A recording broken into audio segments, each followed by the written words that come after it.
ప్రస్తుతం అయితే దేశవ్యాప్తంగా వినాయక చవితి సంబరాలు జరుగుతున్నాయి. ఈ సమయంలో ఈ పండగ నేపథ్యంలో మండపాలు, విగ్రహాల ఏర్పాటు, అనుమతుల విషయంలో ఆంధ్రప్రదేశ్ ప్రభుత్వం ఇటీవల సింగిల్ విండో విధానం తీసుకొచ్చిన సంగతి తెలిసిందే. దీని మీద భిన్న అభిప్రాయాలు వ్యక్తమవుతున్నాయంటున్నారు. ఈ సమయంలో నటి, బీజేపీ యువ నాయకురాలు మాధవీలత ఘాటుగా స్పందించారు. వినాయక చవితి నేపథ్యంలో మండపాలు, విగ్రహాల ఏర్పాటు, అనుమతుల కోసం ఆంధ్రప్రదేశ్ ప్రభుత్వం సింగిల్ విండో విధానం తీసుకొచ్చింది.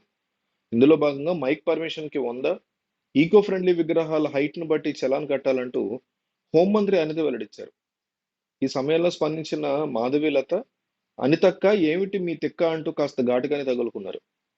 ఇందులో భాగంగా అందరికీ హిందువుల పండుగల మీద చిల్లర ఏడుకోవడమే పనా అని మొదలుపెట్టిన మాధవీలత, మండపాల వద్ద అడుక్కుంటే భిక్షం వేయడానికి వినాయక భక్తులు సిద్ధంగా ఉంటారని నిప్పులు కక్కారు. మిగిలిన మతస్థుల పండుగలకు మాత్రం ఎలాంటి కండిషన్లు ఉండవు. ఫస్ట్ వాళ్ళకి పెట్టి అప్పుడు హిందువులకి పెట్టండి అని తనదైన శైలిలో ఆమె స్పందించారు. ఈ నేపథ్యంలో వంగలపూడి అనిత మీద వ్యంగ్యాస్త్రాలు సంధించారు ఆమె. రాష్ట్రంలో ఇటీవల జరిగినటువంటి చిన్నారి హత్య ఘటన కేసును లేవనెత్తారు. ఈ మేరకు ఇన్‌స్టాలో వీడియో విడుదల చేసిన మాధవీలత ఏపీలో అధికారంలో ఉన్న తమ ప్రభుత్వం అయినా కూడా తనకి రాజకీయాలంటే ధర్మం, హిందూ ధర్మం ముఖ్యమని చెప్పుకొచ్చారు.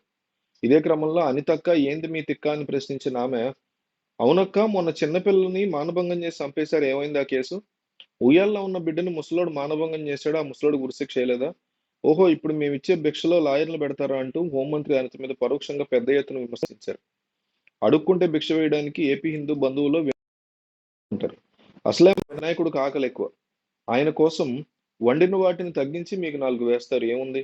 అందరికీ మా పండగల మీదే చిల్లర ఏడుకోవడం పనా అంటూ ఆమె సీరియస్ అయ్యారు. నా వినాయకుడి మండపాలకి విగ్రహం ఎత్తుకి డబ్బులెందుకు పెట్టారని ప్రశ్నించారు మాధవీలత. కాగా గణేష్ మండపాలకి మైక్ అనుమతికి విగ్రహం ఎత్తుబడి చలాన్లు కట్టాల్సి ఉంటుందని హోంమంత్రి ఇటీవల ప్రకటన చేసిన సంగతి తెలిసిందే.